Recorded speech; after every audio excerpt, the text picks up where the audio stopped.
కేంద్ర సాహిత్య అకాడమీ పురస్కారం పొందిన శ్రీ బమిడిపాటి రామగోపాలం గారి సమగ్ర కథా సంకలనం ఇట్లు మీ విధేయుడు లో 11వ భాగం 19/8/24 శ్రావణ పౌర్ణమి రక్షాబంధన్ శుభాకాంక్షలతో స్వాగతం. చక్రం కథ. సార్ నెమ్మదిగా పలకరించా మా జోనల్ ఆఫీసర్ చక్రారావుని. ఎస్ చక్రారావు అన్నాడు. చూస్తున్న కాగితాల్లో పేజీ ఎగిరిపోకుండా మోచేయి అడ్డం పెట్టి కళ్ళెత్తి కళ్ళజోడు పై అంచు మించి చూశారు. గడుగ్గాయి మిరాసీదారు కారణంగా అమాయక నిశానీదారు పేద రైతు వైపు చూసినట్టు. కమలాకర్రావు పోయాట కదండి అని అడిగా. అవునండి, పాపం నాకు ఇంతకు ముందే తెలిసింది. శవం ఇంకా కదలలేదండి. వాళ్ళ తమ్ముడి కోసం ఎదురు చూస్తున్నారు. అతను ఇప్పుడో ఇకనో రావాలి. తీసేస్తే లోపల మన స్టాఫ్ నలుగురు ఓసారి వెళ్ళి చూసొద్దామంటున్నారండి. ఓ షూర్, అలాగే వెళ్ళిరండి, కానీ అంతా ఒక్కసారే వెళ్తారా? పర్వాలేదు. గబుక్కన హెడ్ ఆఫీసు నుంచి ఏదైనా సమాచారం కావాలని ఫోన్ వచ్చిందనుకోండి, నేను ఒక్కడనే అయిపోతానే అని కిటికీలోంచి బయటికి చూడసాగి నేను నా వెనకాల నిలబడి ఉన్న బలగం వైపు చూసి మళ్ళీ వీటి తిరిగి తమరు రారా అండి అన్నా జాలి. చక్రారావు అంతకంటే అమాయకంగా జాలిగా నవ్వాడు. 2 క్షణాలు ఆ నవ్వుని మింగేసి చేతిలో ఉన్న కళాన్ని పెన్ స్టాండ్లో బిగించాడు. కుర్చీలో వెనక్కి చారబడి ఒక్కసారిగా ఆసీనులైపోయాడు. What do you mean? మీలో ఎవరో ఒకరిద్దరు ఆఫీసులో ఉండి ఏదైనా ఎమర్జెన్సీ వస్తే నాకు తోడ్పడతారని నేను అనుకుంటే మీరేమో ఆఫీసుకే తాళం వేసేసి నన్ను కూడా లాగేద్దామని చూస్తున్నారా? నో, నేను రావడం క్వశ్చన్ లేదా. ఆల్ రైట్, హెడ్ ఆఫీసర్ నుంచి ఫోన్ వస్తే నేనే ఎలాగో తంటాలు పడతా. మీరందరూ వెళ్ళండి. రమణరావు గారు ఉన్నాడా? Yes sir. ఆయన వెనక నుంచి ఓ కొడారి పోయిన గొంతు. మన ఆఫీస్ కొత్త బిల్డింగ్ ఫైల్ తెచ్చి ఇక్కడ పెట్టండి. వామన్రావు గారు ఎక్స్పోర్ట్ లైసెన్స్ రద్దు చేస్తామంటూ నిన్న వచ్చిన లెటర్ వెంటనే పెట్టమన్నాను. పెట్టారు కాలేదు. అది కూడా ఆ ఫైల్తో పాటు తెచ్చి పెట్టండి. ఇక్కడ నేనే రాసుకుంటా. ఈ అకౌంట్స్ మాస్టర్ పంతులు గారేది? బ్యాంక్కి వెళ్ళిపోయారా దొరగారు? ఇక నివాళికి ఇంతే సంగతులు కాబో. అక్కడి నుంచి కమలాకర్రావు ఇంటికి వెళ్ళి శ్మశానానికి వెళ్ళి లంచ్కి వెళ్ళి ఇంకా మధ్యాహ్నం వారి దయ ఉంటే ఏ 3ంటికో దయ చేస్తారు, లేకపోతే అన్యాయం సార్. అతను క్యాష్ పట్టుకొని అలా షికారులు కొట్టే మనిషి కాదు సార్ అన్నారు వెనక నుంచి. ఏమో మరి, అతను కూడా అక్కడొకసారి కనిపించాలి కదండి సార్. పైగా అతను కమలరావుపై కొంత బంధువు కూడా కదా. చక్రారావు తను అంతసేపు మోచేలతో అణిచిపెట్టిన ఫైలు మూసేశాడు. దాన్ని పాళ్ళేసి కట్టేస్తూ చేతులు తిప్పుతూ అన్నాడు. అది కాదు బంగారరాజు గారు, నేను ఒకటంటే మీరు ఇంకోటిదో అంటున్నారు. బ్యాంక్కి వెళ్ళిన మనిషి అంత హెవీ క్యాష్ పట్టుకొని ఫ్రెండ్స్ ఇళ్ళకి శ్మశానానికి ఎందుకండి వెళ్ళడం? తిన్నగా ఆఫీస్కి వచ్చి ఆ క్యాష్ ఏదో చెస్ట్లో పెట్టేసి వెళ్ళొచ్చు కదా. బంధువే, నేనేం కాదట్లా. ఆ మాటకొస్తే కమలాకర్రావు బంధువులు స్నేహితుల్లో కాని వాళ్ళు ఎవరున్నారో చెప్పండి. సూర్యారావు గారు, ఆయన ఒక వీధిలో ఉంటున్నారు. అవునా కాదు? సత్యనారాయణ గారు ఆయన క్లాస్మేట్. ఇంకా మీరు ఆయన ఎన్ని విషయాలు ఎంత క్లోజ్గా ఉంటారో అనేది నాకు ఎవరికి తెలియని విషయం. ఓ విధంగా చెప్పాలంటే కమలాకర్రావు నాకు బంధువే. మరి ఈ ఆఫీసులో మనకందరికీ కొన్ని బాధ్యతలు ఉన్నాయి కదండి. మన హెడ్ ఆఫీస్ పనులన్నింటినీ ఇక్కడ ఎందుకు వేసింది? పనులన్నీ టైం వేస్ట్ కాకుండా చేస్తామనే కదా. అలాంటప్పుడు ఇలాంటి ఫార్మాలిటీస్ కోసం మన అమూల్యమైన కావాలి. అందులో డ్యూటీ అవర్స్ వేస్ట్ చేయడం తప్ప కాదు. కొని మీరే చెప్పండి. తప్పే సార్, నిజమే సార్, మీరు అన్నది అన్నది ఆ సమయంలో ఒక మాట, అంతేకాని అదేమిటి సార్ అలా అంటారు? అలాంటి ట్రాజడీ వచ్చినప్పుడు కదా ఆత్మీయులైన వాళ్ళందరించి 2 కన్నీటి చుక్కలు ఆశిస్తారు ఎవరైనా అని ఎవరు చెప్పలేకపోతే. అయితే సార్, పోనీ మనందరి తరఫున బంగారాజుని పంపిద్దామండి అన్నాడు సూర్య. చక్రారావు ఓసారి కళ్ళు మూసుకొని తెచ్చాడు. ఏదో నాటకంలో అభినయిస్తున్న వాడిలా తల అడ్డంగా ఆడించి చేతులు అటు ఇటు ఊప. నో, మళ్ళీ 4 క్షణాలు వ్యవధించి, అందరూ వెళ్ళండి, నేను ఇందాక అడిగిన ఫైల్స్ అన్నీ మాత్రం తెచ్చి ఇవ్వండి, అతని రూములో టెలిఫోన్కి ప్లగ్ తీసేయండి అని చెప్పేసి ఆ పెద్ద ఫైల్ మళ్ళా తెరిచి చదువుకుంటూ ఉద్యోగులు ఒక్కొక్కరు శవాన్ని చూడటానికి వెళుతున్న వాళ్ళలా కాకుండా శవాన్ని వదిలి వెళుతున్నంత నెమ్మదిగా బయట నడిచి ముందొచ్చాను కనుక ఆఖరికి మిగిలిపోయి వెళ్ళిపోవడానికి ఒక అడుగు అటు వేస్తూ చక్రారావు వైపు జాలిగా చూశాడు. చక్రారావు క్షణంలో సగం పాటు నా చూపులో చూపు కడి ఆ మరుసటి సగంలో ఆగమన్నట్టు చేత్తో ఓ సంజ్ఞ చేసి చేతితో ఓ టేబుల్ మీద ఒక దెబ్బ కొట్టి అన్నట్టు మర్చిపోయాను అన్న. స్విచ్ వేస్తే లైట్ ఆరిపోయినంత వేగం ఆగిపోయా. ఎక్కడున్న వాళ్ళ అక్కడ పంతులు గారు కనబడితే ఆ క్యాష్ బ్యాగ్ పట్టుకొని వెంటనే ఆఫీసుకు రమ్మని నా వైపు ప్రత్యేకమైన అభిమానంతో చూస్తూ అన్నాడు. చెయ్యి ఊపి తనకు చాలా దగ్గరగా రమ్మంటూ సంజ్ఞ. నేను అతనికి చాలా దగ్గరగా వచ్చి మీదకి వంగాల్సి వచ్చి చక్రారావు గొంతు బాగా తగ్గించి చెప్పాడు. నేను చెప్పేది జాగ్రత్తగా ఏమిటంటే అక్కడ పరిస్థితి ఎలా ఉంటుందో మనం చెప్పలేం. ఏమంటారు? గబుక్కున్న డబ్బు అవసరం రావాలి. ఎలాంటి తెగింపులు పడతాయంటే చేతిలో ఉన్న మనదా, డబ్బు మందా, నలుగురిదా, గవర్నమెంట్దా అనే విచక్షణ ఉండదు. నేను చెప్పేది బోధపడుతోందా? అంచేత ఇది అతను అంటే మన పంతులు గారు అన్నమాట అక్కడ కానీ ఉండిపోయాడంటే ఇక ఆ మూమెంటులో అతను గోతులో పడ్డటమే కాదు, మనందరినీ గోతులో తోసి గళ్ళు తెరిసిందా. అంచేత ముందు అతని క్యాష్ బ్యాగ్ పట్టుకొని ఇటొచ్చి అది సేఫ్లో పెట్టేసి కావాలంటే మళ్ళీ వెళ్ళి సాయంకాలం దాకా ఉంటాడు, రాత్రల్లా కూడా ఉంటాడు, అతని ఇష్టం తెలిసిందా. చక్రారావు తెలిపే ప్రతి మాటకి ఆమోదం తెలిపే ఆంగికం ఒకటి కళ్ళతో చేతులతో తలతో చేస్తూ విధేయతని కూడా పనిలో పనిగా ప్రకటించారు. చక్రారావు మళ్ళీ మొదలెట్టాడు. పాపం నిజమే, డబ్బు అవసరం పడుతుంది. నిజానికి కమలాకర్రావు జీతం అంతా మనం కూడా ఇవాళ అక్కడ అవసరమయ్యే ఖర్చుకి చాలకపోదు. కానీ మనం ఏం చేస్తామండి? పోనీ మనం ఏదైనా జాలిగా చేసినప్పటికీ దాని ఫలితం ఈ నెలంతా మనల్ని బాధ పెడుతుంది కాదంటారా? అవునండి. కానీ ఇందులో 2 పాయింట్లు ఉన్నాయండి.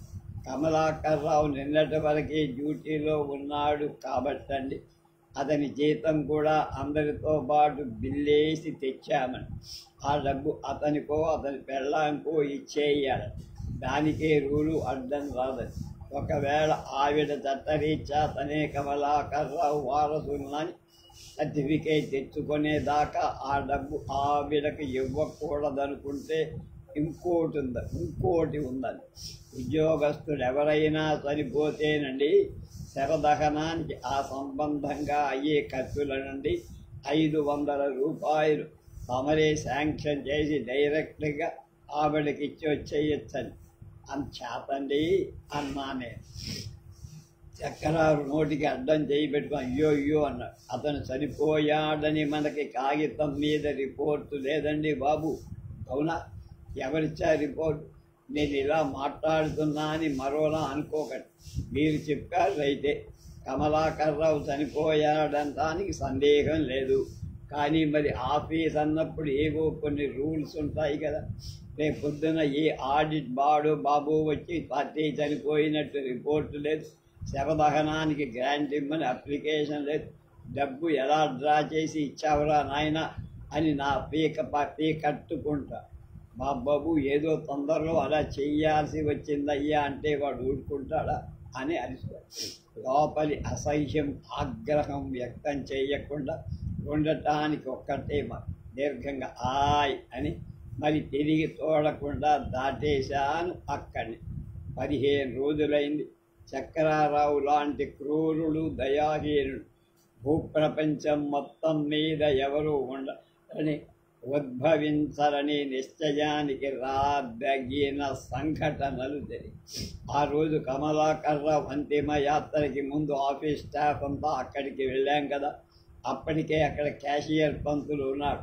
కమలాకర్రావు తమ్ముడు రామనాథం కూడా వచ్చాడు.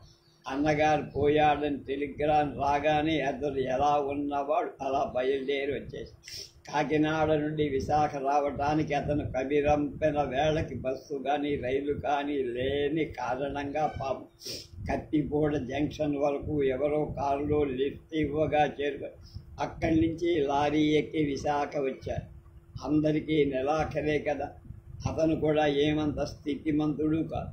కాలేజీలో లెక్చరరే కానీ పద్ధతిగా జీతాలు చెల్లించే కాలేజీ కాదు. వాళ్ళ ఆవిడ కూతురు మేము వస్తామని లబోదిబో అంటే ప్రయాణం ఖర్చులకి ఎక్కడో ఏదో ఏర్పాటు చేసుకొని వచ్చా. రమ్మని చెప్పేసి తను ఒక్కడు అతి కష్టం మీద వచ్చాడు. కమలాకర్రావు కొడుక్కి 6 ఏళ్ల వయసు అంచేత తల కొలివి పెట్టడం మంచిది నుంచి 10-12 రోజులు శ్రాద్ధ సౌత కర్మలన్నీ తమ్ముడు రామనాథమే చెయ్యాలన్న. కర్మలన్నిటికీ డబ్బు ఖర్చు అవుతుంది. అలాగా ఇలాగా కాదు, వందలు అందరికీ ప్రావిడెంట్ ఫండ్ ఉంటుంది. కానీ దాంట్లోంచి డబ్బు కావాలంటే అదో పెద్ద పరమపద సోపాన పట. దాని నిండా ఎక్కడికక్కడ పాములు. ముందు శవం కదలా. కిందటి రాత్రి 11:30కి పోయాడు కమలాకర్. ఈ జనమంతా పోగయ్యేసరికి మర్నాడు మధ్యాహ్నం 1 గంట. ఈ ఇంట్లోనే అలా ఇరుగు పొరుగు వాటాలు కాపురం ఉన్నవాళ్ళు కూడా వంట పెంట చేసుకోకూడదనో లెక్క కూడా. ఏదో నగర సంస్కృతి, ఇరుగు పొరుగు ఎవరు వాళ్ళు ఇష్టం సుఖాలేమిటో ఎవరు పట్టించుకోరని పేరైతే పడిపోయారు. కానీ నిజానికి ఇలాంటి సందర్భాల్లో సంప్రదాయానికి వ్యతిరేకంగా దానికి ఎదురు తిరిగ్గానే ప్రవర్తించటం లేదు ఎక్కువ మంది ఇప్పటిదాకా. స్టాఫ్కి జీతాలు ఇవ్వాల్సిన సొమ్ము బ్యాంకు నుంచి డ్రా చేసి తెచ్చిన కేసీఆర్ పంతులు ఆ సంచితో సహా అక్కడున్నారు. అపర కర్మలు చేసే బ్రాహ్మలు ఎక్కడ దొరుకుతారు? శ్మశానంలో కట్టెలు ఎవరు రవాణా చేస్తారు? అదేవి కనుక్కొని పనులు జరగటానికి రూఢి చేసింది ఆయన. ఆ క్యాష్ అంతా పుచ్చుకొని తన మోపెడ్ మీద 4-5 చోట్లకి తిరిగి వచ్చారు. కమలాకర్రావుతో మా పరిచయం గట్టిది. ఇక్కడ జోనల్ ఆఫీస్ పెట్టినప్పటి నుంచి మేమందరం సహ ఉద్యోగులం. కానీ అతని భార్యని కానీ తల్లిని కానీ ఆఖరిని పిల్లల్ని కానీ మాకెవరికీ తెలియదు గట్టిగా. కాకినాడ నుంచి వచ్చిన కమలాకర్రావు తమ్ముడు రామనాథం మాకు మొదటిసారిగా అక్కడే పరిచయం. ఊళ్ళో కమలాకర్రావు మేనత్త ఒక ఆవిడ 2 కొడుకులు వచ్చి ఇరుగు పొరుగుల్లో ఉన్న కమలాకర్రావు కులానికి చెందినవాడు. ఆయన వాళ్ళనదగినవాడు. ఈ సన్నివేశానికి తగిన వేషాలు ముఖ కవళికలతో అక్కడ ఉండిపోయి జీతాల రోజైనా ఆఫీసర్కి వెళ్ళడం మానేసి ఏం గురువు పొజిషన్ ఎలా ఉంది అని అడిగాను. పంతుల్ని విడిగా పిలిచి సన్నటింది. పంపలో తంతే దమ్మిడి లేదు. ఆ తమ్ముడు కూడా దారి ఖర్చులకు ఎక్కడో అతుకుగోక్కొని వచ్చారు. ఇదంతా ఇలా ఉండగా ఈ రాత్రి నుంచి భోజనానికి మెంబర్లు పెరుగుతారు. ఇరుగు పొరుగు ఆ మేనత్తగా. అది సరేలే, ఏదో సామెత చెప్పినట్టని మూతి విరిచాడు పంతులు. మరి ఇప్పుడు ఎలాగా? దగ్గర 500-600 ఖర్చు ఉంటుందే ఇప్పుడు. అదే నేను సూర్యారావుని ముందు అడిగా, బ్రదరు నీకు జీతంలో పెద్దగా పనిలేదు కదా, ఓ సంతకం నా మొహాన పడి సరిగా 650 రూపాయలు రౌండ్ ఫిగర్ కదా, అది ఇక్కడ పడేసి మనం పనుల మీద మనం పోదాం, నీకు ఆ సొమ్ము నింపాదిగా సర్దేస్తాం ఒరే అని. కానీ వాడికి ఈ నెలలోనే వచ్చిందట ఏదో ఇబ్బంది. చెల్లెలు పురిటికొచ్చింది. వాళ్ళ అత్తగారు ఐశ్వర్యవంతులు కావడం చేత గవర్నమెంట్ ఆసుపత్రిలో కాకుండా ప్రైవేట్ నర్సింగ్ హోమ్లో చేర్చాల్సి వచ్చింది. రేపు ఉదయం డిశ్చార్జి, బిల్లు కట్టి తీసుకురావాలి. నాన్నగారు బిజినెస్ మీద కలకత్తా వెళ్ళారు అంటూ కథలు చెప్పుకొచ్చాడు త్వాస్ట్. పంతులు తలా కాస్త ఇచ్చుకుంటాం కానీ అంతా నా ఒక్కడి నెత్తిన మాత్రం రుద్దకురా అంటూ తగులుకున్నాడు. ఏం చేద్దాం, వాళ్ళప్పుడే లోపల లజ్జులు పడుతున్నారు అని చెప్పాడు. అంతా వెంటనే సెటిల్ చేశానని అనుకున్నా. కమలాకర్రావు జీతం కటింగులు పోలు 492 రూపాయలు కదా. ఆ సొమ్ము లెక్క కట్టేసి ఇచ్చి ఓ రెవెన్యూ స్టాంపు తీసుకొని తెల్ల కాగితం మీద అంటించి మన జోనల్ ఆఫీసర్ గారికి ఒక దరఖాస్తు రాసి, ఏమని, అయ్యా నా భర్త అయిన ఫలానా కమలాకర్రావు నిన్న అనగా 1985 సంవత్సరం జూన్ నెల 30వ తేదీ అర్ధరాత్రి చనిపోయారు. వారికి మీ ఆఫీసులో పనిచేసినందుకు గాను 1985 జూన్ నెల జీతం కటింగులు పోను 492 రూపాయలు వచ్చినట్టు తెలిసింది. వారికి చట్టరీత్యా నేనే వారసురాలను సదరు సొమ్ము 492 రూపాయలు నాకు చెల్లించప్రార్థన. ఈ అప్లికేషన్ మీద ఈ రెవెన్యూ స్టాంపు మీద ఎలాగా ఓలాగా 2 సంతకాలు ఆవిడవి తీసేసుకో అన్నట్టు మర్చిపోయా. మరో తెల్ల కాగితం తీసుకొని మన జోనల్ ఆఫీసర్ గారి పేరిట ఇంకో అప్లికేషన్ తీసుకో. అయ్యా మీ ఆఫీసులో పనిచేస్తూ నిన్న రాత్రి హఠాత్తుగా చనిపోయినటువంటి ఆర్ కమలాకర్రావు నా భర్త. ఇటీవల వచ్చిన ఒకానొక నిబంధన ప్రకారం సర్వీసులో ఉండగా హఠాన్మరణం చెందిన ఉద్యోగి యొక్క అంత్యక్రియల నిమిత్తం 500 రూపాయల వరకు శాంక్షన్ చేస్తారని తెలుస్తోంది. ఈ నిబంధన ప్రకారం తమరు నా పేరిట తొందరగా 500 రూపాయలు శాంక్షన్ చేసి చెల్లించాల్సిందిగా ప్రార్థిస్తున్నానని రాయి. ఆ అప్లికేషన్ కూడా తీసుకో, రేపు 500 కూడా ఇప్పిద్దామని. కానీ అందరం పప్పులో కాలేసి నా భర్త జీతం నాకిప్పించండి అని రాసిన అప్లికేషన్ మీద మీరే ఆయనకి చట్టరీత్యా వారసురాలని తాలూకా ఆఫీసు నుంచి సర్టిఫికేట్ తెచ్చుకుంటే తప్ప ఆయన జీతం మీకు ఇవ్వడానికి వీలు పడదు అని ఆర్డర్ వేశాడు మా జోనల్ ఆఫీసర్ చక్రారావు. దహన సంస్కారానికి గ్రాంట్ ఇవ్వాలంటే డెత్ సర్టిఫికేట్ ఉండాలి, తీరాల్సిందే అని కాగితం తిప్పేది. కమలాకర్రావు భార్యకి అక్కడికక్కడ చెల్లించిన 492 రూపాయలు నేను, సూర్యారావు, రమణారావు పంతులు నలుగురం పెట్టుకున్నాం. తర్వాత ఎప్పుడో ఆవిడ ఇస్తే ఇచ్చినట్టు, లేకపోతే ఇంతే సంగతులు అనుకోరు. నాటికి నేటికి ఆవిడ లీగల్ హెయిర్ సర్టిఫికేట్ తెచ్చుకోనే లేదు. 12వ రోజు కర్మ అయ్యేదాకా ఆవిడ ఇల్లు కదలకూడదన్న. పోనీ ఇంకెవరైనా వెళ్ళొచ్చు కదా అంటే, పుట్టెడు దుఃఖంలో ఉన్నారు, ఎవరినని వెళ్ళమంటారు చెప్పండి అని తేల్చేది. దహన సంస్కారానికి ఇచ్చే గ్రాంట్ 500 బిల్లు వేసేయనంటారు పంతులు, కానీ క్యాష్ చేయలేదంటున్నారు. మా డబ్బులు పోయాయని కాదు బాధ, కమలాకర్రావు భార్యకి న్యాయంగా రావాల్సిన డబ్బు ఇవ్వనీయడం లేదు మా జోనల్ ఆఫీసర్ చక్రాలు.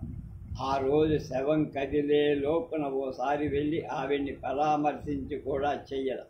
అప్పుడు 492 రూపాయలు ఇచ్చేదాకా మేమంతా వెంటనే వచ్చేశాం. ఆ తర్వాత ఆయన ఎవరి ఫైళ్ళు వాళ్ళకి ఇచ్చేసి తన జీతం తీసేసుకొని నాకు బయట పనుంది వెళతానని వెళ్ళిపోయాడు.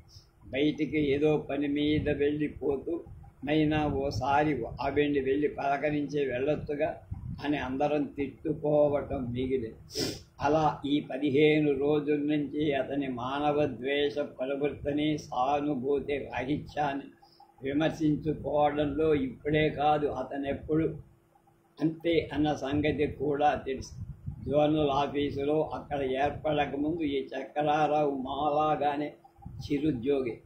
అప్పుడు కూడా అతనింతే. సాటి మనిషి మీద సానుభూతి ఎప్పుడూ లేదు. పనిలో రాక్షసుడు, దానికి ఎవరు మరో మాట చెప్పరు. కానీ అతని నిజాయితీ, కఠోర పరిశ్రమ యంత్రవత్తుగా వచ్చేదే తప్ప దాంట్లో ఎక్కడా మానవాంశం ఉండేది. ఈ 15 రోజులు అలా చక్రారావుని తిట్టుకుంటూనే దినచర్య ప్రారంభిస్తున్నా. ఇలా అయితే ఎంతకాలం పని చెయ్యగలం? ఇవాళ కమలాకర్రావు కుటుంబానికి వచ్చిన ఆపద లాంటిది రేపు మనకెవరికైనా వస్తే ఇంతే కదా. ఈ 15 రోజుల కాలంలో మాలో ప్రతి ఒక్కరూ కమలాకర్రావు భార్యని పలకరి ధైర్యం చెప్దామని విడివిడిగా వెళ్ళి ఆవిడికి అడిగిన నష్టాల్లో మాలో ఏ ఒక్కరైనా అందరం కలిసి గట్టిగా కానీ తీర్చలేం అన్నది ఖాయం. కానీ అతని సర్వీసులో ఉండగా సరిపోవటం మూలాలు ఆవిడికి ప్రావిడెంట్ ఫండ్, గ్రాట్యుయిటీ, కుటుంబ పెన్షన్ లాంటివి డబ్బు రూపంలో వస్తాయని కూడా మాలో ప్రతి ఒక్కరికి తెలుసు. ఒక్కొక్క బాపతు సొమ్ము ఎంతెంత వస్తుంది, దాన్ని రాబట్టుకోవడానికి దరఖాస్తులు ఎలా రాయాలి, రూల్ పొజిషన్ మీద అన్నీ చెప్పడానికి మేము సిద్ధంగా వెళ్ళాం. కానీ ఆవిడ మమ్మల్ని ఎవరిని చూడదు. అభినందనో అభిశంసనో తెలియకుండా ఈ కాల మనిషి కాదు అని ఒక రిమార్క్ పాస్ చేసి నెట్వర్క్ విడిచి ఊరుక.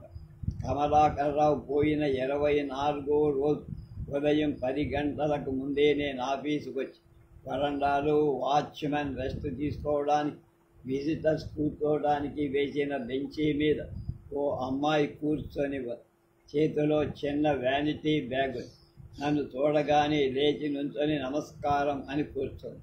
25 ఏళ్ళుంటాయి. పొడుగ్గా ఉంది, సామన ఛాయ, ఆకర్షణీయమైన పాలిస్టర్ చీర కట్టుగా, మెడలో ఒకటి పేట గుడుసు, నుదుట చిన్న తలచారు బొట్టు, ఓ చేతికి బంగారు గాజులు, రెండో చేతికి నమస్కారం అని కూర్చోకపోతే ఏం వచ్చావు, ఎవరు నువ్వు అని అడగాల్సిందే. కానీ ఆమె ముఖాభంగా కూర్చుండిపోతే నేనెందుకు అనుకరించాల్సిన ఉదాసన తెచ్చుకొని నేను మెయిన్ హాల్ తలుపు తెరిచి లోపలికి వెళ్ళి ఓ నిమిషం గడిచే లోపుగా బయట వరండాలో వాచ్మెన్ కవరయ్యి అక్కడ కూర్చున్న అమ్మాయితో మాట్లాడుతున్న అలికిడై, ఆయనేనమ్మా హెడ్ గుమాస్తా గారు, వెళ్ళి కలవండి అన్న వాక్యంతో సంభాషణ ముగిసింది. నమస్కారం సార్, నా పేరు పద్మావతి, నన్ను గుర్తుపట్టలేదనుకుంటా తమరు. నేను కమలాకర్రావు గారి భార్యని అంది. లోపలికి వచ్చి నా సీటుకి ఎదురుగా నిలబడి, అయ్యో అలాగా, సారీ అన్న, కూర్చోమని సౌజ్ఞ చేసి, పర్వాలేదండి అని నేను కాగితాలేవో చూస్తూ, మీకు చాలా అన్యాయం జరిగిపోయింది, ఇంకా జరుగుతూనే ఉంది కూడా, ఆఖరికి మీకు రావాల్సిన డబ్బు విషయంలో కూడా తొందరగా పనులు జరగటల. ఎన్నోసార్లు మా ఆఫీసర్ గారికి చెప్పా, ఆయన వేరే పనుల మీద శ్రద్ధ పెట్టాల్సి వచ్చి కాబోలు మీ పనులు చూడలేకపోతున్నారు. ఇవాళ మళ్ళా చెబుదామని అనుకుంటుంటే మీరే వచ్చి ఓసారి కనిపించి వెళ్ళండి, ఆయన ఇంకో అరగంటలో వస్తారని. చక్రారావు కఠినుడని, క్రూరుడని, ఈవిడ కష్టం పట్ల అమానుషంగా ప్రవర్తిస్తాడని డైరెక్టుగా మా సహోద్యోగుల మధ్య మాట్లాడినట్టు మాట్లాడకపోయినా నా ధోరణి సంతృప్తిగానే. ఆవిడికి ఏమాత్రం బుర్ర ఉన్నా అతని పద్ధతి, సానుభూతి, రాహిత్యం నాకు అర్థమైపోతుంది కదా అని సంతోషం. అది కాదండి, నన్ను ఇక్కడ కమలాకర్రావు గారి పోస్టులో జాయిన్ అవ్వమని హైదరాబాద్ నుంచి ఆర్డర్ వచ్చేయండి. ఈ ఉదయం మా మరిది గారు పట్టుకొచ్చి ఇచ్చారండి. ఆ అమ్మాయి పద్మావతి చేతిలో ఉన్న వ్యానిటీ బ్యాగ్ విత్ ఒక కవరు, విడి కాగితం ఒకటి తీసి నాచి, ఇదండి అపాయింట్మెంట్ ఆర్డర్. ఈ కవర్లోనండి ఇలాంటిదే ఇంకో కాపీ ఉంటుందటండి, అది మన ఆఫీస్ ఫైల్లో పెట్టించమన్నారండి అని. విడి కాగితం, కవరు వేరువేరుగా ఐసీ అన్న ఒక్క చూపుతో చదివా. ఆర్డర్ అయితే రీజనల్ ఆఫీసు నుండి వచ్చినట్టు రబ్బర్ స్టాంప్, జోనల్ ఆఫీసు విశాఖపట్నానికి చిరునామా. పోనీదండి, పెద్ద ఆపదకి చిన్న ఊరడింపర్, కంగ్రాచ్యులేషన్స్ అని భారీగా నవ్వుతూ చెప్పాల్సిన మాట కాదు. 2 విధాలుగా ఎంతమంది అడ్డుపడిన దేవుడు మేలు చెయ్యాలన్నప్పుడు ఆగదు. మా స్టాఫ్ మెంబర్లు ఎంతమంది ఎన్ని రకాల అనుకున్నాము, మీకు ఏదైనా సహాయం చేస్తే బాగుండును. మా జోనల్ ఆఫీసర్ గారి పని ఒత్తిడి వల్లను మరే కారణం చేతనో మీకు సహాయపడటానికి, సానుభూతి చూపటానికి తీరుబాటు కాదు. మీరు మంచి యుక్తిగా పై అధికారులను ఒప్పించి మీ సంసారం చిన్నం కాకుండా ఓ ఆధారం సంపాదించు. ఆ అమ్మాయి తల అడ్డంగా ఆడి, అబ్బే అదేం లేదండి, చక్రరావు గారు తలుచుకోకపోతే ఇదే కూడా అయ్యేది కాదు. వారే స్వయంగా మా ఇంటికి వచ్చి నా దగ్గర దరఖాస్తు తీసుకుని దాని మీద గట్టిగా రికమెండ్ చేసి హైదరాబాద్ వెళ్ళి ఆర్డర్ వేయించుకొచ్చారు. అసలు కమలాకర్ రావు గారు ఉన్నప్పుడే నేను ఒక అప్లికేషన్ పెట్టాను, ఈ ఆఫీసులో ఏదైనా ఉద్యోగం ఇప్పించమని. అబ్బో 2 ఏళ్ల నాటి మాట. కానీ దాని మీద చక్రారావు గారు గట్టిగా రికమెండ్ చేశారని. హైదరాబాదు వాడు ప్రస్తుతం ఖాళీ లేవని తిప్పేస్తారేమని ఈ ఆఫీసులో పని ఎక్కువైంది, మరో మనిషి కావాలని కూడా రాశారని. ఆ రోజు కాగితాన్ని రాయాలని వారి గట్టిగా తోచిన ఆఫీసు సెలవైపోయిందని. మర్నాడే తన క్యాంప్ అని ఆయనే స్వయంగా టైపు చేసి తీసుకెళ్లారు. సర్లే చూస్తామంటారంటే ఇక్కడ ఎవరితోటో గట్టిగా చెప్పొచ్చారండి. ఈ ఆర్డర్ నాకు వచ్చినట్టు వారికి ఇంకా తెలియదని. ఆయన మాటలు చెప్తుండగా ఆఫీసులోకి ఒక్కొక్కరు వస్తున్నారు. సూర్యారావు కంటికి ఆనగానే చెయ్యి ఊపి పిలిచి ఎస్టాబ్లిష్మెంట్ ఫైల్ పట్టాను. ఎవరికీ తెలియకుండా చక్రారావు ఈ కేసు ఎలా డీల్ చేస్తాడో చేశాడు. ఆ ఫైలు 10 రోజుల నుంచి కనపడటం లేదు గురు. ఒకవేళ జేఓ గారి కేసు క్యాబినెట్లో ఉందేమో చూడాలి ఇవాళ అన్న. చూడన్న.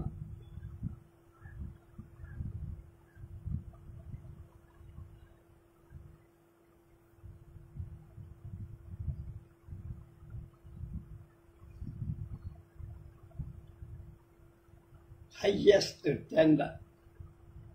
ఇంకో కథ. ఎండాకండి అనే పలకరింపు విని పక్కకి తిరుగుతూ 20 నిమిషాల నుంచి సిటీ బస్సు కోసం చూస్తూ నిలబడ్డాను. నేను వెళ్ళబోయే వైపుగా కారులో వెళుతూ కారాపి దిగాడు. నన్నే అడుగుతున్నాడని తెలియనట్టు అటు ఇటు చూసి మిమ్మల్ని అన్నాడు కారులో. వెర్రి నవ్వి ఊరు.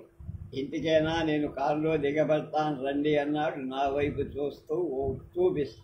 కానీ మీకు శ్రమిస్తున్నానంటూ కారు దగ్గరికి శ్రమేం లేదు, నేను అటే పెడుతున్నా అని కారు తలుపు తెరిచి రండన్న. నేను లోపల కూర్చోగానే కారు స్టార్ట్ చేసి మీ ఇంటికి వెళ్దామని అనుకుంటున్నా 2 రోజులై. మా ఇల్లు కూడా తెలుసునన్న మాట అనుకుని ఊరు. మిమ్మల్ని అక్కడక్కడే చూస్తూనే ఉంటా. నేను లాయర్ని, నా పేరు బాలకృష్ణమూర్తి, మీరుంటున్న వీధికి అవతల వీధిలో ఉంటాం మేము. అలాగా చాలా సంతోషం మిమ్మల్ని తెలుసుకున్నందుకు అంటూ చెయ్యి కట్టి ఆయన కారు నడుపుతూనే నా చేతిని అందుకొని క్షణం పాటు నొక్కి వదిలారు.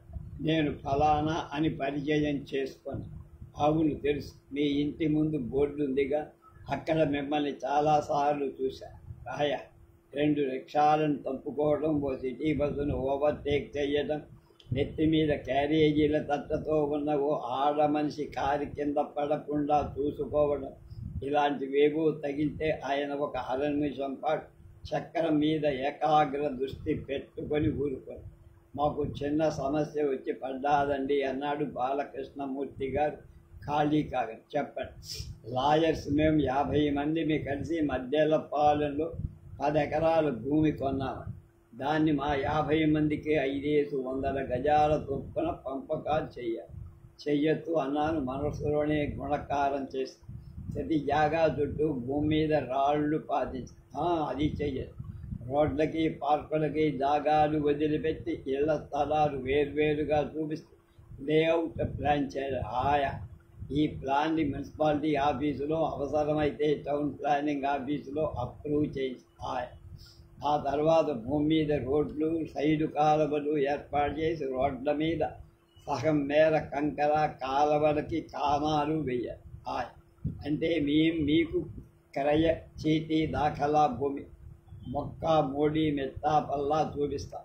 అంటే కాలువలు తవ్వించడం, కానాలు కట్టించడం, రోడ్డు వేయించి కంకర పోయించి సాగు చేయించడం అన్నీ చేసి ఎవరి ప్లాను ప్రకారం వాళ్ళ ఇల్లు కట్టుకోవటానికి వీలుగా జాగాలు చూపించాం. ఏ జాగాలు ఎవరు ఇల్లు కట్టాలని మేము లాటరీ వేసి నిర్ణయించుకుంటాం. అది మీకు నమ్మకం సంబంధం లేదు. అది సరే అనుకోండి, ఎన్నాళ్లలో కావాలి. ఎన్నాళ్ళేముందని ఇందులో కొన్ని అర్జెంటుగా చెయ్యగలిగిన ఉన్నాయి, కొన్ని తీరుబాటుగా చెయ్యాల్సినవి కొన్ని అని నా వైపు భావగర్భితంగా చూసి చిన్న వెటకారపు నవ్వు కూడా కొన్ని అసలు అవుతాయో అవవో తెలియనివి కూడా ఉన్నాయి కదా అన్నారు. అవునవు, కానీ తీరా మోపి స్థలాలు కొన్నారు కనుక ఇల్లు కట్టుకోవాలని మీరు కొందరికి ఆదుర్దాగా ఉంటుందేమో అన్న. ఆ మాట నిజమే. మా సొసైటీ మెంబర్లు 50 మందిలో సగం మంది అప్పుడే సిమెంటు ఇనుము సిద్ధం చేసి పెట్టుకున్నారు కూడా. కనుక ఏదో ఇంత టైం అని అనుకోవటం మంచిది కదా. ఓ 3 నెలల్లో చేయించగలిగితే మంచిదనుకుంటాను అన్నాడు. కారు మా ఇంటి ఎదురుగుండా ఆగింది. మీరు ఎస్టిమేట్ వేసి ఇచ్చేస్తే అర్జెంటుగా సొసైటీ మీటింగ్ పెట్టి మిగతా పనులు చేయించడమే అని కారులోంచి దిగారు. నేను నా వైపు నుంచి కారు దిగి క్షణం ఆలోచి, మిత్తాపల్లం చెట్టు చేమ అంటున్నారు, నేల చూడండి, ఎస్టిమేట్ వేయటం కుదరదని. మా ఆలస్యం ఏమీ లేదు, మీకు ఇప్పుడు ఖాళీ అయితే ఇలాగే వెళ్ళి చూసేద్దాం రండి అని కారులో దూరి నా వైపు మూసిన కారు తలుపు తెరిచాడు బాలకృష్ణ. పొంగి బోర్లా పడ్డ. ఎల్సిఈ చదువుకొని R&D డిపార్ట్మెంట్లో ఓవర్సీర్గా పనిచేస్తున్నా నేను. 14 ఏళ్ల సర్వీసులో పట్టుమని 10 రూపాయలు సేవింగ్స్ బ్యాంకులోనైనా వేసుకున్న పాపానికి పాలు. పుచ్చు 400 రూపాయల జీతంతో కింద మీద పడి సంసారాన్ని అలా ఇలా నెట్టుకొస్తుంది. అప్పుడో మాట ఇప్పుడో మాట. ఏ కాంట్రాక్టర్ బాబు దయచేస్తే పైవాళ్ళు తినగా మిగిలినది ఏదో 10-20 నా మీద పడతాయి. పని మనిషికి బండుగా మామూలు ఇచ్చినట్టు నేను, నా భార్య, 3 పిల్లలు ఇదిగొచ్చిన LIMU చేత్తో పట్టుకొని ఉద్యోగం దొరక్క బాధపడుతున్న తమ్ముడు. ఈతకి మించిన లోతైపోయింది బతుకు. బాలకృష్ణమూర్తి గారు పుణ్యమా అని కొంచెం బతికి బయటపడే అవకాశం కలిగేట్టు అనిపిస్తుంది. నిజమే, బాలకృష్ణమూర్తి గారు ఒప్పుకున్న పని నేను ఒక్కడే చెయ్యలేదు. మరొక ఓవర్సీని కలుపుకోవాలి. రామనాథం ఉన్నాడుగా, కలుస్తాడు. చిన్న వాటా పారే. 1-2 మేస్త్రీలు కావాలి. డిపార్ట్మెంట్ చల్లగా ఉండాలి, కానీ మనుషులే దొరకబోదు. రాత్రంతా కూర్చొని ఎస్టిమేట్లు వేశా. 10 ఎకరాల ప్లాటులో 122 మామిడి చెట్లు, 6 చింత చెట్లు, 46 తాటి చెట్లు ఉన్నాయి. ఇవన్నీ కొట్టించాలి. చదును చేయాల్సిన భాగం 1.5 ఎకరం దాదాపు ఉంది. బుల్డోజర్కి 1 రోజు 50 ప్లాట్లతో లేఅవుట్ కొలతకి 245 రాళ్ళు రాయి ₹1.50 పెట్టి కొనాలి. మరో ₹1.50 పాతటానికి ఖర్చు. ఒక్కొక్క రాయి 840 అడుగుల పొడవు, 500 అడుగుల వెడల్పు ఉంది జాగా. 3500 పొడవు 4 కాలువలు వస్తాయి. 12 చోట్ల కానాలు కట్ట. 60 అడుగుల వెడల్పు రోడ్లు 2, 40 అడుగుల వెడల్పు రోడ్లు 4. రోడ్లకి సగం మేర 9 అంగుళాల మందాన్ని కంకరపై సర్వే చేయించడం, ప్లాన్ తయారు చేయడం, బ్లూ ప్రింట్ చేయించడం, మున్సిపాలిటీ ఆఫీసులో, టౌన్ ప్లానింగ్ ఆఫీసులో లేఅవుట్ అప్రూవ్ చేయించడం, తిరగడానికి, కలవడానికి, దీనికి చాలా ఖర్చు. అన్నీ కలుపుకొని దాని మీద 100కి 10 లాభం వేసుకొని 102 సాధర్లు వేసుకొని అలాగే ఎస్టిమేట్ తయారు చేసి 1,98,600 వచ్చి 60,000 మిగులుతాయి. రామనాథానికి మిగతా పనులు సాయం చేసేవాళ్ళకి ఎంత గడిటదారుగా పారేసిన 10,000 కలగా ఆ వాటాకి మిగులు.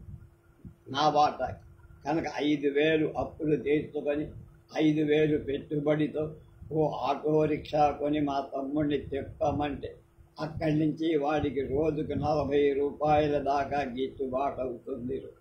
రోజు పనితో సాయపడటానికి, కూలివాళ్ళు పని ఎక్కకుండా చూడటానికి, సాయంకాలం అయ్యేసరికి చిల్లరతో సహా కూలి రవాణా చేయటానికి, ఆ లెక్కలు అవి చూసుకోవడానికి మా తమ్ముడు ఉండనే ఉంది.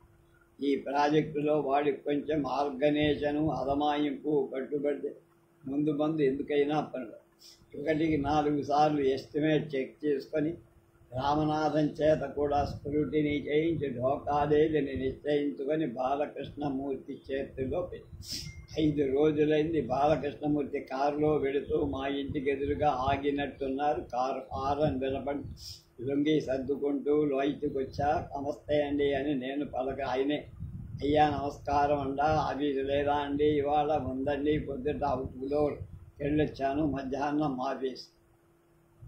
ఏం లేదు, ఇవాళ మా లాయర్స్ సొసైటీ మీటింగ్ ఉన్నది, అందులో మీ ఎస్టిమేట్ డిస్కషన్కి పెడుతున్నాం. ఏది మొన్న మీకు ఇచ్చిందా? సరి అన్న. నా అంతట నేనే ఉత్సాహం చూపించకుండా ఉందామన్న ప్రయత్నం. దాని విషయం అని కళ్ళు చిక్కిలించి ఆగాడు. చెప్పండి. ఏం లేదు, మా మెంబర్స్కి ఆ ఎస్టిమేట్ విషయంలో ఏవైనా సందేహాలు వస్తాయేమో అని. మీరు ఖాళీగా ఉంటే మా మీటింగ్కి రాకూడదు పోనీ. బాగుండదండి, ఏదో గవర్నమెంట్ జాబ్ చేస్తున్నాను కదా, ఇదేదో గుట్టుగా జరిగితేనే బాగుంటుందనుకుంటున్నాను. అయితే అని తలపైకెత్తి కొంచెం ఆలోచించినట్టున్నది. ఆ ఎస్టిమేట్ గురించి మీరు మరో మాట ఏం చెప్పలేరా అన్న.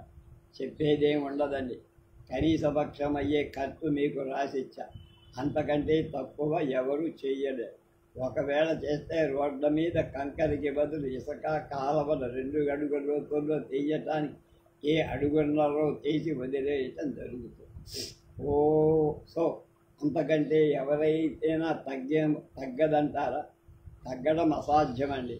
నా వరకు చెప్పాలంటే 1,98,600 వేశాయి కదా, రౌండ్ ఫిగర్ కోసం 2 లక్షలు చూపించా. కావాలంటే ఆ 1,400 తగ్గదు. అంతకంటే తక్కువ ఎవడైనా వేశాడంటే పని నాసిరకం అయిపోయిందటమే తప్ప ఉపయోగం ఉండదండి. సర్లేండి, నేను చూసుకుంటాను, ఓకే. తర్వాత బాలకృష్ణమూర్తి గారి కబురు వస్తుందని చూస్తున్నా. కబురు రాలేసరి కదా, ఆయన కారు మా ఇంటి నుంచి వెళ్ళిపోతున్నప్పుడల్లా తీక్షణంగా రోడ్డు చూసుకుంటూ వెళ్ళిపోతున్నాడే కానీ మా ఇంటి వైపు తలెత్తి కూడా ఆయన కారాపి ఆ సంగతి ఏమైందని అడుగుదామనిపిస్తుంది. నాకే కాక వాళ్ళకు కూడా ఉపయోగమని ఆయనే చెబుతాడులే అని. రోజు రామనాథన్ నా ఆఫీసులో కలుస్తూనే ఉంటాం. ఏదో పనికి మధ్య ఈ సంగతి వస్తుంది, సెలవు పెట్టాలి, 2 నెలలు పెడితే తప్ప పని పూర్తి. మేము ఇచ్చిన టెండర్ మీద అంగీకారం తెలుపుతూ పని ప్రారంభించమని కాగితము రాల, కబురు రాల. నా టెండర్లో వేసిన సొమ్ము కన్నా తక్కువకెవరైనా చేస్తామని వేరే టెండర్ ఇచ్చారేమో అని అనుమానం పీకడం మొదలై మళ్ళా మా ఎస్టిమేటు ఆ రొక్కాయితాలు అన్నీ తిరగేసుగా అంతా అత్యసరుగానే వేశా. గవర్నమెంట్ జీతం 450 రూపాయలు వస్తుండబట్టి పెద్ద లాభం లేకుండా వేశా.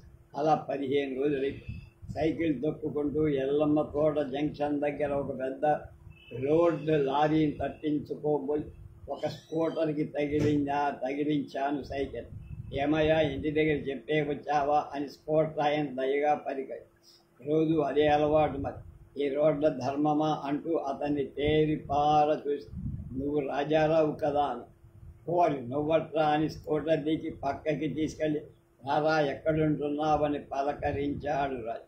నువ్వు దయ తెలిసేవు కనుక ఇంకా ఇక్కడే ఉన్నా, లేకపోతే ఈ పాటికి పైకి అని అన్నాడు. రాజారావు స్కూటర్కి స్టాండ్ వేసి నా భుజం మీద చెయ్యేసి, మంచివాడివి, పొద్దునే ఎవడి ముఖం చూశాను కానీ పెద్ద యాక్సిడెంట్ తప్పిందని. నువ్వు కనబడి 5 ఏళ్ళండి, లోగడ స్టేట్ గవర్నమెంట్లో సర్వేయర్గా ఉండేవాడివి కదా. అవును. ఆ తర్వాత టౌన్ ప్లానింగ్కి వెళ్ళిపోయా.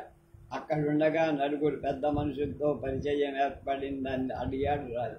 కొంచెం సంపాదించుకొని ఆయన స్కూటర్ వైపు వాడు 4 వేళ్లకి తగిలించుకున్న ఉంగరాల వైపు చూపిస్తూ, ఉద్యోగం మానేసుంటావు అన్న. ఎగ్జాక్ట్లీ, టౌన్ ప్లానింగ్లో ఉద్యోగం మానేసిన వాళ్ళ పని చేస్తున్న కాంట్రాక్ట్ అన్న. ఇల్లెక్కడ? ఇల్లుగో, ఇల్లు ఈ సందులోనే. రాపోదా, నీకు పార్టీ ఇస్తా అని స్కూటర్ స్టార్ట్ చేసి ఓడది. పార్టీ ఎందుకన్నా? మరేదో గొప్ప విషయం చెప్పు. ఎందుకేమిట్రా, ఉన్నపాళంగా జైలుకు వెళ్ళవలసిన వాడిని కాపాడేవు, పద. అలాగా వెళ్ళి వాడింట్లో కాఫీ తాగి ఆ కబురు ఈ కబురు చెప్పు. వాడు టౌన్ ప్లానింగ్ కాంట్రాక్ట్ చేస్తున్నానన్న దగ్గర నుంచి నా ప్రాజెక్టు సంగతి వాళ్లతో చేద్దామని కోరిక మొదలై అంచేత వాడింటికి వెళ్ళా. ప్రస్తుతం ఎక్కడ ఏ ఏరియా ఆఫ్ ఆపరేషన్ అన్న. ప్రస్తుతమా అదేదో ఆనాకాని బేరం ఓడి తగిలిందిలే. అది చేస్తున్నానని నేను అడగకుండానే బాలకృష్ణమూర్తి పేరు, ప్రాజెక్టు అన్నీ చెప్పారు. వారమైంది మొదలెట్టాను. ఎంత గెడుతుంది అందులో అన్న. గెడుతున్నది ₹1,00,000 దాకా ఉంటుంది, కానీ ముడుతున్నది మాత్రం 50,000కి మించి ఉంటుంది. చిన్న నవ్వు, ఒక సిగరెట్. అదేంటలాగా? ఇన్కమ్ ట్యాక్స్ లెక్కల్లాగా బోధపడకుండా చెప్పావు. అదంతేలే, నేను పెట్టింది హయ్యెస్ట్ టెండర్. ఆ లాయర్స్ సొసైటీ అక్కడ గజం ₹5 చొప్పున జాగా కొన్నారు. రోడ్లు కాలువలు ఏర్పాటు చేసి ఇల్లు కట్టడానికి జాగా ఒప్పగిస్తే గజానికి ₹15-17 దాకా అవుతుంది టౌన్ ప్లానింగ్ వాళ్ళ రేట్. ఆ రేటుకి నేను ₹3 తక్కువ చేసి చెప్పేసరికి సొసైటీ చాలా సంతోషంతో ఒప్పుకుంది. కానీ ఆ బాలకృష్ణ మారుతున్నాడే దేవాంతకుడు, నా టెండర్ని అలా నీటితో నానబెట్టి దాని వాడి చేత వీడి చేత తెరగమరగా లెక్కలు కట్టి నేను 2,50,86,000 దాన్ని ఎవడో 1,98,000కి చేస్తానన్నాడంటూ ఒక ఎస్టిమేట్ పట్టుకొని అది చూపి నేను నిర్ఘాంతపోయా. కిందటేడు నాకు అనుకున్న దానికంటే 50,000 తక్కువ వచ్చింది. ఈ వర్క్ వస్తే ఆ నష్టాన్ని పూడ్చుకొని మరో 50 తెచ్చుకోవచ్చు కదా అని నేను చూస్తుంటే ఉలి మీద పుట్టులా వీడొకడు తగిలాడు నా పీకల మీదకి అనుకో. నాకు చెమట్లు పోసి ఆ టెండర్ నేనే ఇచ్చానని ముందుగా తెలిస్తే ఇందాక స్కూటర్ మీద ఉండగానే నన్ను దయతలుచుండేవాడ. రాజారావు అనుకొని కేజీ గాలి లోపలికి. మరి వాడెవడో అంత తక్కువకి అన్న పని ₹1,00,000 తేడాతో నీకెలా ఒప్పగించాడు ఆ బాలకృష్ణమూర్తి? సరిపోయి అని తను వేళాకోళంగా ఆడించాడు తల. లోకం మీద నేనే వెర్రి వెధవ అనుకున్నా అన్న. నాకన్నా వెర్రి వెధవి నువ్వొక్కడి ఉన్నావని స్మరణ కదా. చూడు భాయ్, రైల్వే టైం టేబుల్ల ఉపయోగం ఏమిటి అని అడిగాడు కొంచెం. ఏమిటా ప్రశ్న అన్న. 5 రైళ్ళు వచ్చాక ఎంత వేగం వచ్చాయో తెలుసుకోవటానికి. అలాగే హయ్యెస్ట్ టెండర్ నా దగ్గర తీసుకొని లోయెస్ట్ టెండర్ ఇంకోటి దగ్గర తీసుకొని ఈ వర్క్తో ఎంత మిగిల్చొచ్చో లెక్క కట్టుకున్నాడయ్యా బాలకృష్ణమూర్తి. 1,00,000 మిగులుతుంది తేలంగానే ఆ వర్క్ నీకు ఇవ్వటానికి వీల్లేదంటూ మొదలు చివరి ఈ వర్క్ నీకే ఇస్తాను, మరి నాకేమిస్తామని బేరం లేదు. అదా అని తెల్లమోహం లేదు. నా వర్క్ సొసైటీ అంగీకారంతో ఆయన నాకు ఒప్పచెప్పేటట్టు నా హయ్యెస్ట్ టెండర్ ప్రకారం సొసైటీ చేత నాకు డబ్బు ఇప్పించేట్టు ఈ 1,70,000 మీద ఆ ప్లాట్లలో ఒక దాంట్లో బాలకృష్ణమూర్తికి ఒక ఇల్లు నేను కట్టించి ఇచ్చేట్లు మా ఇద్దరి మధ్య ఒడంబడిక అని రాజారావు కథ ముగించాడు. రేపు 22 అదే నంబరు, అది కథ పేరు రేపు చూస్తాను.